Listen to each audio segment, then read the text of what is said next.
circulación pulmonar. Ustedes habrán visto que hay muchos pacientes que tienen problemas pulmonares crónicos o también cardíacos, ¿no? Crónicos que van a llevar a que aumente la presión de la arteria pulmonar, ¿no? Entonces, para empezar, tenemos que recordar que el pulmón es uno de los órganos que tiene dos tipos de circulación, una circulación pulmonar y la otra la circulación bronquial. La circulación bronquial viene de una rama de la aorta que se encarga de nutrir todos los componentes del sistema respiratorio. Ese es el que está encargado, supuestamente, también de dar el calor y la humedad al aire que entra al sistema respiratorio. Es uno de los sistemas también que es susceptible de angiogénesis cuando es necesaria. Muy por el contrario, la circulación pulmonar, como su nombre dice, viene de viene de la sangre que viene del ventrículo derecho, que trae toda la sangre de todo del organismo, ¿no? Y llega hacia las paredes pulmonares que contienen sangre venosa y va hacia el pulmón, ¿no? Entonces, una vez que se produce la difusión, o sea, el intercambio entre oxígeno y CO2 a nivel pulmonar, regresa la sangre hacia la aurícula izquierda por las cuatro venas pulmonares, ¿no? Que lógicamente son venas, pero tienen sangre arterial. Normalmente la aurícula y ventrículo derecho tienen menos supuestamente de volumen que la aurícula y ventrículo izquierdo. Es importante que nosotros tengamos en cuenta, esto se lo expliqué. Entonces, eh, nosotros, es importante que nosotros tengamos el conocimiento que la aurícula del ventrículo derecho, ¿no? Sale la sangre hacia los pulmones y esta va a tener una presión de 25,8 con una media de 14, ¿no? Va a ir a la circulación, lógicamente, pulmonar y va a regresar a la aurícula izquierda. La salida ahí en los capilares pulmonares va a tener una presión de 8. Sin embargo, la circulación que viene del ventrículo izquierdo, ¿no? Eh, del ventrículo izquierdo va a ir hacia la aorta y va a tener una presión de 120/80 con una media de 93.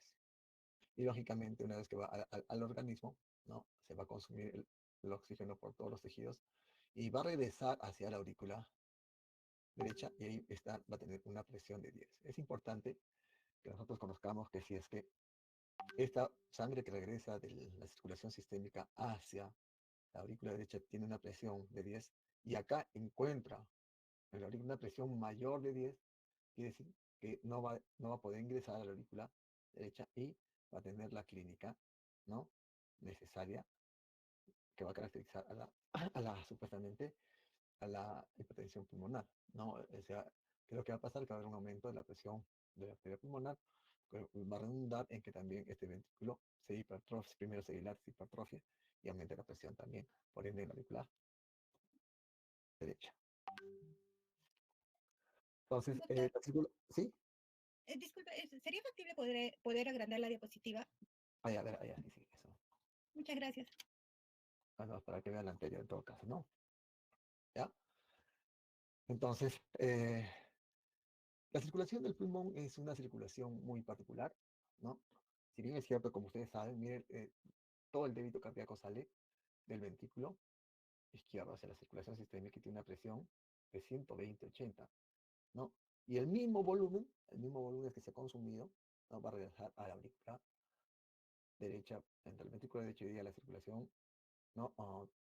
Pulmonar, va a tener una presión, ¿no? De 25/80, ¿no? A pesar de que tener diferencias de presiones abismales, ¿no? Esa circulación pulmonar no recibe bastante volumen, el mismo volumen que sale, ¿no? Entonces, esta circulación se caracteriza porque tiene bajas presiones, bajas resistencias al flujo sanguíneo y gran distensibilidad, ¿no? El aumento del flujo sanguíneo va a producir a la larga que disminuye la resistencia vascular pulmonar. Entonces, ¿y por qué esta circulación pulmonar, ¿no? Va a tener bajas presiones? Porque, de acuerdo a esta fórmula, dice que la presión pulmonar es A1, como la presión sistémica es A6. O sea, a pesar de tener diferentes presiones, manejan el mismo volumen. Y eso se debe a que tiene una gran capacitancia las arterias del sistema pulmonar, se dilatan, ¿no? Mientras que las arterias de la circulación sistémica, ¿no? Van a tener, no a tener esa capacidad y van a contraerse fuertemente. Entonces, la resistencia vascular pulmonar va a disminuir la resistencia vascular pulmonar si es que hay desplazamiento del volumen sanguíneo del sistémico al pulmón, ¿no? O cuando hay, lógicamente, efecto de sustancias vasodilatadoras como el óxido nítrico, la prostaciclina, ¿no? También tenemos, por ejemplo, cuando hay el uso de bloqueadores de los canales de calcio, la prostaglandina E, acetilcolina y hidrodecinina. Por otro lado, aumenta la resistencia vascular pulmonar cuando hay aumento de la presión pulmonar y la presión de la aurícula izquierda aumenta o disminuye la presión transpulmonar más allá de la capacidad residual funcional, aumenta la presión intersticial, aumenta la viscosidad sanguínea, por ejemplo, cuando el hematocrito es elevado, como sea en aquellos pacientes que vienen de las hematocritos muy altos y cuando también están sujetos a sustancias vasoconstrictoras como la serotonina, endothelina, ¿no? Angiotensina, prostaglandina, F-tromboxana 2 y el simple hecho de el paciente tener una hipoxia alveolar casi permanente también hace que aumente la resistencia vascular pulmonar. Entonces, si queremos explicar por una fórmula la resistencia vascular pulmonar, ¿no? Será por la presión de la arteria pulmonar menos la presión de la aurícula izquierda sobre el flujo sanguíneo pulmonar. Por otro lado, la presión de la arteria pulmonar, ¿no? Es igual a la resistencia vascular de los vasos pulmonares por el flujo sanguíneo pulmonar más la presión de la aurícula izquierda. Pero como ya hemos dicho, para que haya un aumento de la presión, tiene que haber un aumento del volumen, ¿no? O hay viscosidad, aumento de la viscosidad y una disminución, ¿no? Del calibre de los vasos. Este es un, este es un esquemita que lo encontré y me parece muy interesante sobre la patogénesis de la hipertensión pulmonar, en donde vemos que eh, tiene que haber factores de riesgo en algunos pacientes que tienen hipertensión pulmonar, ¿no? Para que produzcan un daño vascular, como son el consumo de drogas, las enfermedades, el virus de inmunodeficiencia adquirida, la presencia de Chung. Hay algunos que tienen una hipertensión pulmonar idiopática, o sea, que no es genético, en donde está incluido, como se dice, el gen PPH1, el cual va a producir un daño vascular. Ahora, el daño vascular puede ser por una disfunción endotelial, en donde hay sustancias vasoconstrictoras que van a predominar y van a disminuir el calibre de los vasos. También va a haber una disfunción del músculo liso y una inflamación que va a producir unas interleuquinas, en especial la 1 o la 6, que va a producir una remodelación vascular, así como factores de crecimiento y van a hacer que aumente la presión en la arteria pulmonar. Entonces, por definición, la hipertensión pulmonar se define como un aumento de la presión media de la arteria pulmonar mayor de 25 cuando está en reposo, mayor de 30 cuando está en ejercicio, ¿no? Eh, eh, eh, es la elevación, también se dice, de la presión dentro de la circulación pulmonar. La hipertensión pulmonar se caracteriza porque hay una proliferación anómala y contracción del músculo liso vascular, anomalías de coagulación, hay una fibrosis marcada de la íntima que conduce a la obliteración o obstrucción de las arterias pulmonares.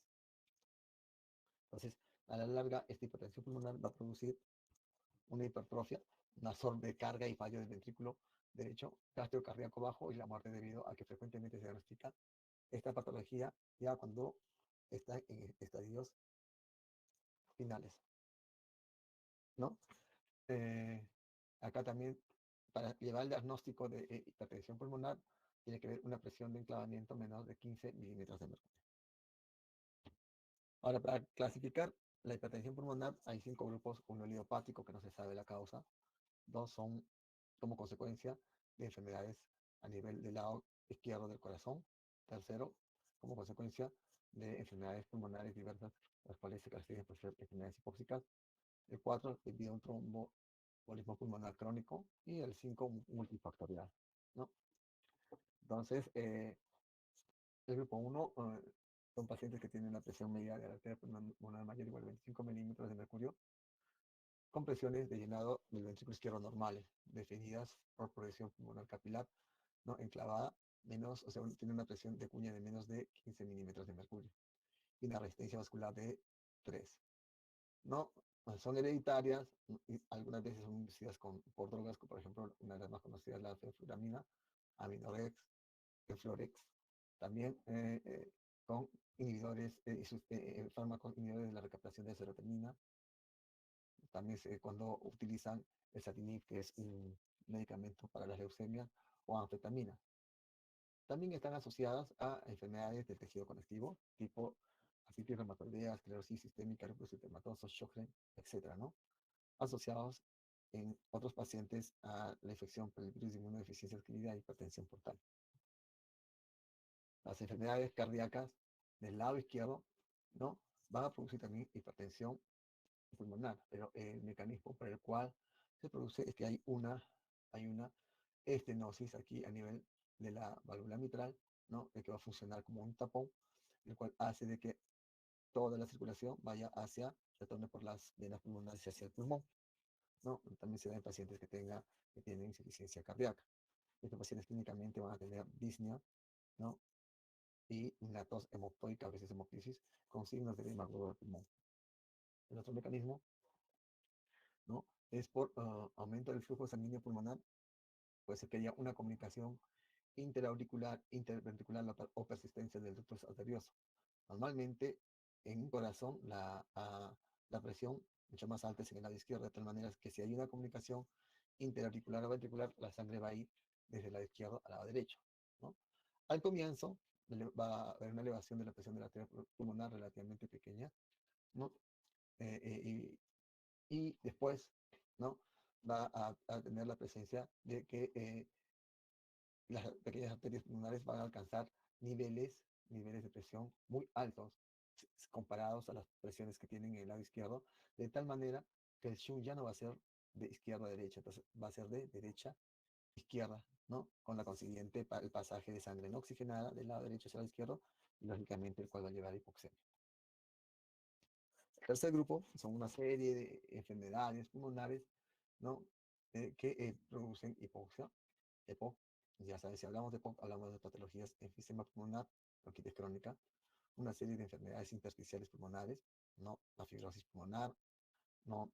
Idiopática, hay unas fibrosis pulmonares seculares a tuberculosis, seculares a gente que ha trabajado en minas, ¿no? Lo cual va a producir fibrosis, pacientes que tienen enfisema. Algunos pacientes que tienen problemas, ¿no? De hipoventilación por el aumento de peso, o sea, por la obesidad, va a producir hipoxia. Entonces, van a hacer también que aumente la presión de la arteria pulmonar, ¿no? Entonces, los mecanismos, ¿no? De hipertensión pulmonar, de la pulmonar, por daño por enfermedades pulmonares, se caracteriza porque va a haber una vasoconstricción, porque la hipoxia normalmente, cuando es crónica, lleva a la vasoconstricción y va a estar sometida también a una serie de sustancias que van a producir vasoconstricción, como ustedes las pueden ver acá. El otro mecanismo es va a haber una obstrucción vascular pulmonar, la cual puede ser dada por trombos, ¿no? Por trombos de grasa, líquido amniótico, células neoplásicas. Hay algunas veces la esquistosomiasis, que es un tipo de parásito que puede producir también la obstrucción. O también el mecanismo de obliteración por la liberación de sustancias mitogénicas, ¿no? Destrucción del lecho vascular pulmonar, arteritis, enfermedades del colágeno y enfermedades renoclusivas. El cuarto es secundario a un tromboembolismo pulmonar, ¿no? El cual es crónico, es decir, hay un trombo en las arterias pulmonares, ¿no? El que va a hacer que aumente, lógicamente, no va a dejar pasar la sangre al resto de las ramificaciones de la arteria pulmonar y va a retornar aumentando la presión en la arteria pulmonar. Representa el 4% de los pacientes que tienen hipertensión de la arteria pulmonar y el diagnóstico se hace por una gammagrafía, ventilación, perfusión. ¿De acuerdo?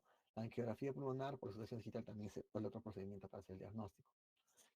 Y el quinto grupo son los pacientes que tienen hipertensión pulmonar por enfermedades no bien definidas, como por ejemplo anemia hemolítica crónica, trastornos mieloproliferativos, esplenectomía, enfermedades sistémicas como sarcoidosis, histocistosis pulmonar, ¿no? Trastornos metabólicos, ¿no? Enfermedades de depósitos de glucógeno, enfermedades de Gaucher, ¿no? Y otras obstrucciones tumorales, mediastinitis fibrosante, insuficiencia renal crónica, hipertensión pulmonar segmental, etc.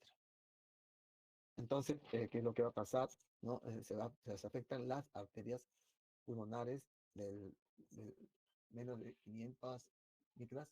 No, la lesión incluye una combinación de hipertrofia de la capa media, como la vamos a ver posteriormente, proliferación de la íntima con cambios fibróticos y engrosamiento de la adventicia con infiltrado inflamatorio perivascular, lesiones plexiformes y trombóticas. Estamos hablando de cambios a nivel del sistema arterial, o sea, para nada, y que quede bien claro, no se comprometen las venas, ¿no? Entonces, la vasoconstricción de las arterias se debe a un evento temprano, no por la función anormal de los canales de potasio y disfunción de endotelial 1 y disminución de los vasodilatadores como el óxido nitroxilo postraciclina. Entonces, esto va a conducir a un incremento del tono vascular y remodelación, ¿no?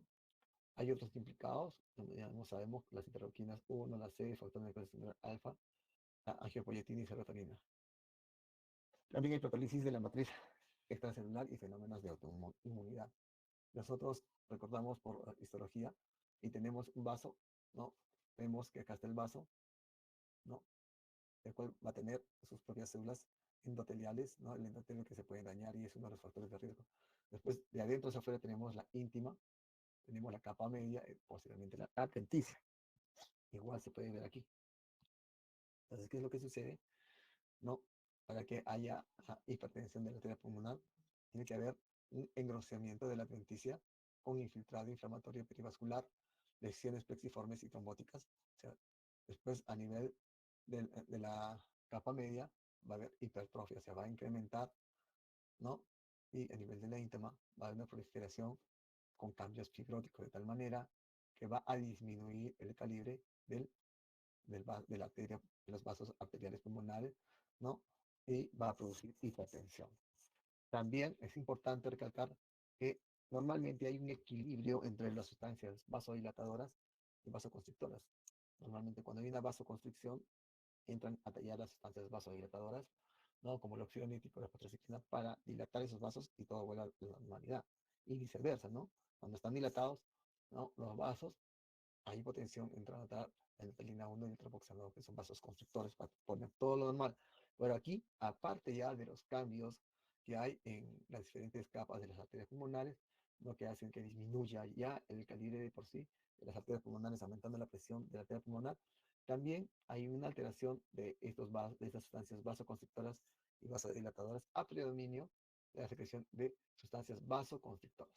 O sea, va a haber mayor cantidad de endotelina y tromboxano A2 de tal manera que van a hacer que haya una mayor vasoconstricción en los vasos arteriales pulmonares, ¿no? Entonces, los factores de riesgo, perdón, que contribuyen a la hipertensión pulmonar, tenemos que disminuyen la disminución del área de sección transversal de las arterias pulmonares, la pérdida de vasos sanguíneos por procesos de cicatrización o destrucción afecta en la pared alveolar, la vasoconstricción, que se da siempre en respuesta a hipoxia, a estados de hipoxia crónica, la necesidad de acomodar entrada excesiva de flujo sanguíneo sin cambios anatómicos y la oclusión del flujo de salida de la circulación pulmonar por presiones altas en la aurícula izquierda y ventrículo izquierdo. Entonces, esta fibrita solamente nos dice que cuando estaban sometidos a una isquemia, una hipoxia crónica, va a haber una vasoconstricción. Es la explicación por la cual todas las enfermedades pulmonares que producen hipoxia crónica van a hacer que sus vasos disminuyan de calibre aumentando la presión de la arteria pulmonar. ¿Para qué complicaciones va a haber? Lógicamente, pues entonces acá tienes esta es una figurita que esta zona de isquemia por falta de flujo no debe estar ahí, pero lo saqué para explicar qué es lo que pasa. Va a haber un aumento, ¿no? De la presión a nivel de la arteria pulmonar. ¿Por qué? Porque las arterias pequeñitas, ¿no? Ha habido cambios histológicos en las capas de los vasos. Hay la presencia de sustancias vasoconstrictoras que han disminuido el calibre y van a aumentar la presión de la arteria pulmonar, de tal manera que todo el líquido, toda la sangre que llega a la aurícula derecha de la circulación sistémica va al ventrículo y quiere ingresar o pasar al pulmón a través de la arteria pulmonar, no va a tener el pasaje normal. ¿Por qué? Porque hay un aumento de presión. Entonces va a haber un agrandamiento del lado derecho del corazón, ¿no? Y va a producir lo que se conoce como cor pulmonar. O sea, el cor pulmonar es una insuficiencia cardíaca derecha. Entonces, aumenta el volumen de acá, ¿no? la aurícula también aumenta de volumen y va a haber una ingurgitación yugular, ¿no? Tú vas a ver las venas yugulares del cuello, si lo pones a 45 grados, que van a estar ingurgitadas, ¿no? A nivel de la cava inferior también va a haber aumento de la presión de tal manera que va a haber hepatoesplenomegalia, puede haber ascitis y edema en miembros inferiores, ¿no? Porque edema en miembros inferiores, como hemos visto en las clases de circulación, se sabe que toda la circulación de las venas que llegan, la sangre que llega a través de las venas de los miembros inferiores hacia el corazón a través de la cava, ¿no? Sube por un sistema de válvulas, ¿no? Y si encuentra una presión, va a quedar eh, en la parte inferior de tal manera que se va a producir edema, ¿no? Entonces, el cuerpo pulmonar, el ventrículo derecho se agranda y tiene que bombear más, con más fuerza de lo habitual para impulsar la sangre a través de las arterias pulmonares estrechadas o bloqueadas.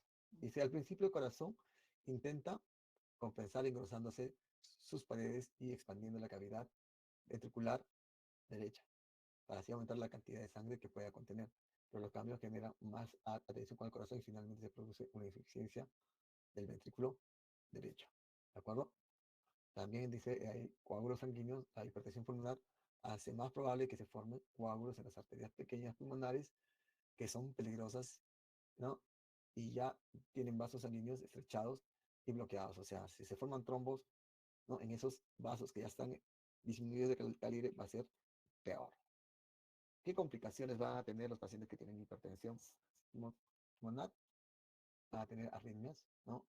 Pueden, saben que el nodo sinusal se ubica a nivel de la aurícula derecha y si lógicamente está dilatada, después hipertrofiada, puede generar la presencia de arritmias cardíacas, ¿no? Bueno, entonces, estos pacientes van a tener palpitaciones, o pueden tener, si son palpitaciones, si son arritmias con alta frecuencia, o si son arritmias de baja frecuencia, ¿no? Frecuencias cardíacas bajas, 40, 39, que son, ¿no? Consideradas como bloqueos, el paciente va a caminar o se va a levantar. Entonces, cuando se levanta, camina, va a necesitar más oxígeno. Como el corazón está latiendo menos, entonces el cerebro va a estar hipoperfundido, va a tender a tener desmayos o síncope, ¿no? También otra complicación es el sangrado en los pulmones, eh, que puede poner, lógicamente, en riesgo la vida del paciente. Cuando sale el sangrado de los pulmones se llama hemoptisis. La hemoptisis es un sangrado que viene del tubo respiratorio y se diferencia de la hematemesis que viene del tubo digestivo. Clínicamente, la hemoptisis es precedida por tos y luego la emisión de sangre, ¿no? También va a haber complicaciones con el embarazo, ¿no? En aquellas personas que tengan hipertensión de la arteria pulmonar. Entonces, los síntomas aparecen 12 años antes de llegar al diagnóstico. O sea, el paciente al principio no va a tener sintomatología, después tú vas a ver, ¿no? Entonces, ¿qué vas a tener el paciente? Disnea, fatiga, no puede tener dolor torácico, ¿no? Incluso a veces problemas de perfusión de las coronarias, ¿no? Va a tener síncope porque presentan arritmias, como yo expliqué hace un momento, ¿no? Las cuales pueden incrementar con ese ejercicio.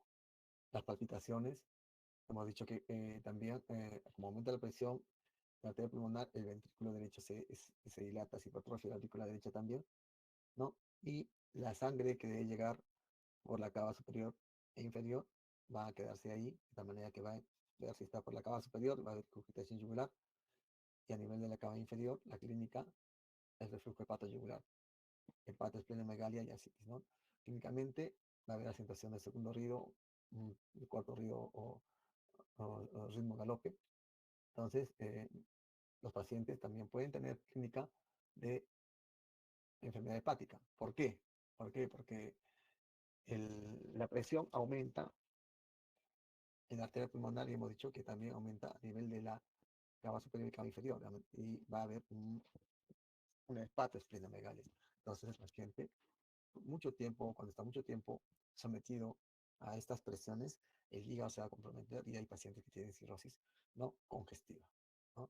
También se da el fenómeno de reinado. Aquí podemos ver, son pacientes, ¿no? Que tienen ingurgitación yugular, le han puesto acá, la barriguita un poco grande porque tiene ascitis, hay esplenomegalia, hepatomegalia, edema en miembros inferiores, ¿no? Después, ¿qué más? Es lo más importante. Bueno, la radiografía de toras da una sensación, ¿no?, de marcada vascularización periférica. ¿Ven? Acá estas zonas que están de blanco son signos que nos indica que hay una acentuación vascular periférica. También hay engrosamiento de la arteria pulmonar y el ventrículo derecho está crecido, ¿no? Recontra crecido. Pero quien te puede dar más datos de ¿cómo se dice? De los hallazgos que vas a encontrar en el corazón es la ecocardiografía. En el electrocardiograma, ya cuando entres a clínica, lógicamente va a haber signos de hipertrofia del ventrículo derecho, dilatación de la aurícula derecha, desviación del eje a la derecha porque está hipertrofiado pues, el ventrículo derecho, ¿no? Algunas veces la presencia de arritmias supraventriculares, ¿no? O defectos de conducción. Como ya dije anteriormente, ¿no? La ecografía nos da más datos, es un examen médico independiente, fácil de hacer, muy barato, y la puedes hacer las veces que sea necesario, ¿no? Entonces, con la ecografía vas a encontrar si es que hay, por ejemplo, la presencia de una estenosis mitral, una estenosis aórtica que esté explicando, ¿no? Estas valvulopatías que aumente la presión de la arteria pulmonar. Tal vez hay una comunicación intraauricular, interventricular también. Ya después, cuando ya se instala ya hipertensión pulmonar, lógicamente, vas a encontrar que la aurícula derecha y el ventrículo derecho van a estar, ¿no?, incrementados de volumen, pero con las cámaras izquierdas normales, ¿no? También esta ecografía permite calcular la presión sistólica de la arteria pulmonar por medio de la velocidad de pico de recirculación tricuspidia, ¿no? Y sustituye, esto sustituye al cateterismo cardíaco. O sea, el cateterismo cardíaco anteriormente se usaba para el método invasivo para medir la presión de cuña, pero ahora se puede hacer por ecografía. Lógicamente, siempre en estos pacientes hay que pedir exámenes de laboratorio, de hemograma, ¿no? Porque si hay un paciente que tenga, por decir, ya signos de hipertensión pulmonar y venga de pulmón de 3.800 metros de altura, los pacientes generalmente tienen el hematocrito muy elevado, 20, 22, entonces es recomendable de hacer examen de transfusión y bajarlos a la costa para que no suba mucho el hematocrito, ¿no? Ver cómo están las hormonas tiroideas, la función hepática, y algunos exámenes para descartar enfermedades del tejido del colágeno como ANA, anticardiolipinas, ¿no? Para hacer el descarte del lupus eritematoso sistémico, anticuerpos anticentromero para descartar esclerodermia, ¿no? Recuerda que en la esclerodermia también los vasos sanguíneos disminuyen de calibre. Y vas a encontrar también esta clínica en los pacientes que tienen esclerodermia sistémica. Pacientes que tienen, ¿cómo se dice?, SIDA, hay que descartarles también. El periodo anapirético cerebral, ¿no? Van a estar bajos, la porción terminal y la terminal del propeptido natriurético también se van a asociar a una supervivencia, ¿no? Cuando están mayores de 180 o menos de 1500 respectivamente. Ahora, para el tratamiento, ¿qué vas a utilizar? Si los vasos de la pulmonar están disminuidos de calibre, hay que utilizar lo que antes los canales de calcio, ¿no? ¿No? Después también tipo nifedipino, perdón, el que hacen amlodipino. También se da antagonistas de los receptores de endothelina, ¿no? Podemos hablar del bocetam, macitentan, ambrisentan. Los dos primeros pueden producir toxicidad hepática, por lo que es obligatorio el control de enzimas hepáticas antes y durante el tratamiento, ¿no? Con el macitentan se recomienda medir periódicamente el nivel de hemoglobina porque tiene la predisposición a hacer anemias. El famoso o sildenafilo, que mucha gente lo utiliza cuando hay disfunción eréctil, ¿no? Es un miembro de la familia de los inhibidores de la fosfodiesterasa tipo 5, ¿no? Son utilizados también al igual que, por ejemplo, los estimuladores de la guanidulato ciclasa soluble, pero nunca se deben usar ambos, ¿no? También se utilizan análogos de la prostaciclina, epoprostenol, que se administra por vía intravenosa o infusión continua, los PROS, que se administra por vía inhalada, repostinil, que se administra por vía subcutánea mediante una bomba de microinfusión continua o inhalado también. Y algunas veces se ha visto que se utilizan los agonistas de los receptores de la prostaciclina, como el Celexipac, que es por vía oral. Acá hay algunos medicamentos que se utilizan, no bloqueantes de los canales de calcio, ya dijimos, nifedipino, amlodipino, benzodiazepina, antagonistas de los receptores de la endothelina, ambrisentan, bocetan, ¿vale? Si están con sus respectivas dosis, inhibidores de la fosfodiesterasa, por ejemplo, el sildenafilo, 20 miligramos cada 8 horas, el tadalafilo, 40 miligramos por día. Los estimuladores de la onilatociclasa, algunos análogos de la prostaciclina y agonistas de los receptores de la prostaciclina. Entonces, esta es como le decía, la patología que cuando se diagnostica ya el paciente, cuando tienes el paciente así, ya es imposible hacer ya casi nada, ¿no? Entonces, son pacientes que tienen fibrosis pulmonar, tienen su EPOC y van con signos de insuficiencia cardíaca derecha, ¿no? ¿Alguna pregunta? Todos nacemos con un qué, un algo que si se descubre y potencia a tiempo puede... Doctor, y en el caso de un paciente con hipertensión pulmonar, ¿cuál es